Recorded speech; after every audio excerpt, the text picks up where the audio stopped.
Everyone, welcome to my another video. Train ছুটেই চলেছে, কিন্তু আমরা এখনো পৌঁছতে পারিনি। কোথায় যাচ্ছি যেখানে গেলে মানুষ খুব শান্তি পায়, আমি সেখানেই চললাম। সকাল 6:33 বাজে ট্রেনটা এসে দাঁড়ালো একটা স্টেশনে। আশেপাশে সবাই ঘুমোচ্ছে, শুধু আমি ছাড়া। দেখতে দেখতে পৌঁছে গেলাম এনজেপিতে। তখন সকাল 10টা। ট্রেনটাকে এবার বাই বাই বলে দিই। অভি লাগেজগুলো সব নামিয়ে নিল। ট্রেনের যাত্রা এখানেই আমাদের শেষ।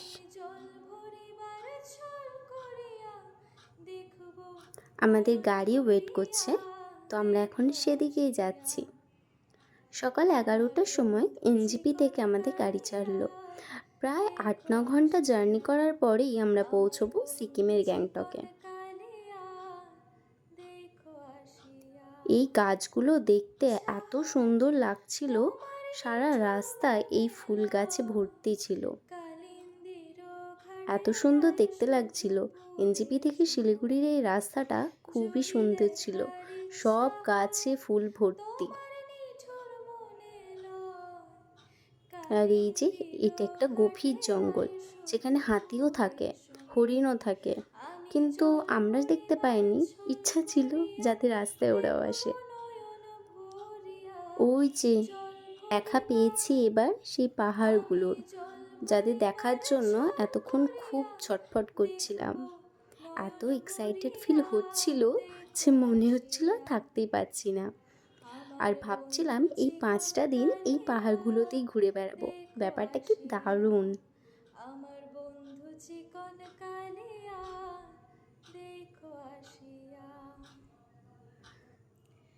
তো পাহাড়ি যাত্রা শুরু হওয়ার আগেই আমরা সেবক নামে একটা জায়গায় দাঁড়ালাম, এই হোটেলটাতে।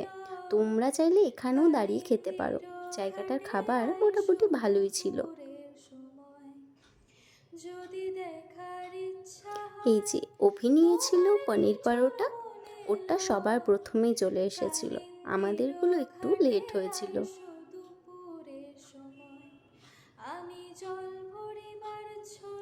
আর পিউ নিয়েছে মোমো। মোমোটাও আমি টেস্ট করলাম, ভালোই ছিল কিন্তু। আর এতক্ষণে সবার লাস্টে আমার আলুর পরোটা এলো। আলুর পরোটা একটাতেই পুরো পেট ভর্তি হয়ে গেছে। চলো খাওয়া দাওয়া করে আবার আমাদের যাত্রা শুরু। এই যে পাহাড়ে সেই আঁকাবাঁকা রাস্তায় এবার আমাদের যাত্রা শুরু হয়ে গেল।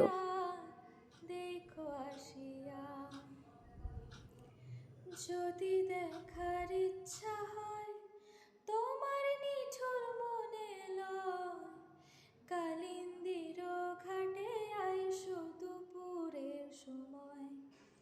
যদি দেখার ইচ্ছা, ওই যে তিস্তা নদী, সেই পাহাড়ের গা দিয়ে বেয়ে যাওয়া তিস্তা। কি দারুণ লাগছিল নদীটাকে, আর কি স্রোত। সে এক ভয়ঙ্কর সুন্দর যাকে বলে।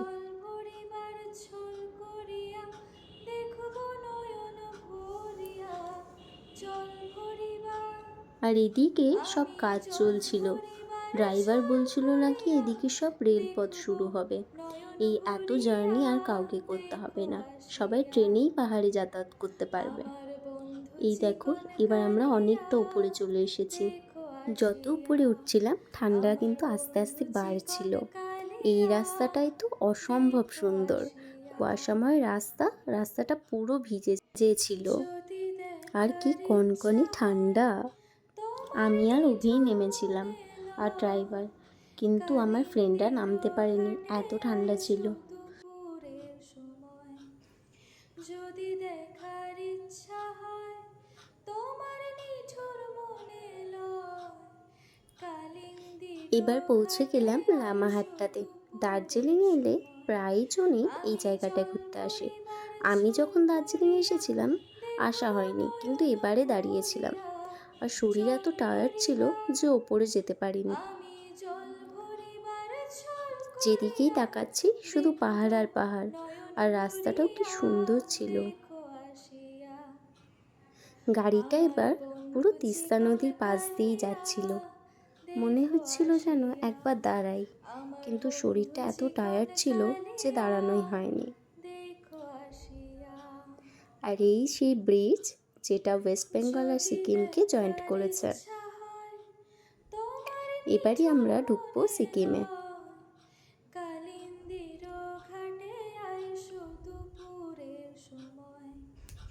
যদি দেখার ইচ্ছা হয় তোমার ওই যে ওই দিকটা হলো ওয়েস্ট বেঙ্গল আর আমাদের সামনে রয়েছে সিকিম। এই যে এই টানেলটার মধ্যে দিয়ে এবার আমরা সিকিম চলে এসেছি।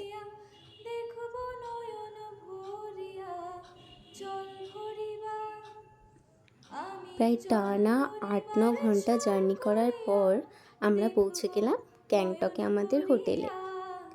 সেখানে সন্ধেবেলাতেই আমাদের লাঞ্চটা সেরে ফেললাম। লাঞ্চে ছিল গরম গরম ভাত, পাঁপড় ভাজা, আলু সেদ্ধ, ডাল, ডিমের কারি, এছাড়াও চাটনি, স্যালাড। এই বৃষ্টিতে আর ঠান্ডাতে এটা খালি পেটে যেন অমৃত লাগছিল। আর বাইরে হালকা ঠান্ডাও ছিল, ওয়েদারটা কিন্তু খুব ভালো ছিল। এই যে এটা হোটেলের বাইরে, আমরা ছিলাম হোটেল লোবেলিয়াতে, যেখান থেকে ম্যাল মার্কেট 5 মিনিট হবে, বেশি দূর নয়। তারপর আমরা চা খেয়ে বেরিয়ে পড়লাম ম্যাল মার্কেটের উদ্দেশ্যে। আমরা পুরোটাই প্যাকেজ করে এসেছিলাম। ট্রাভেল এজেন্সির নাম্বারটা ডেসক্রিপশনে দিয়ে দেব, চাইলে যোগাযোগ করতে পারো।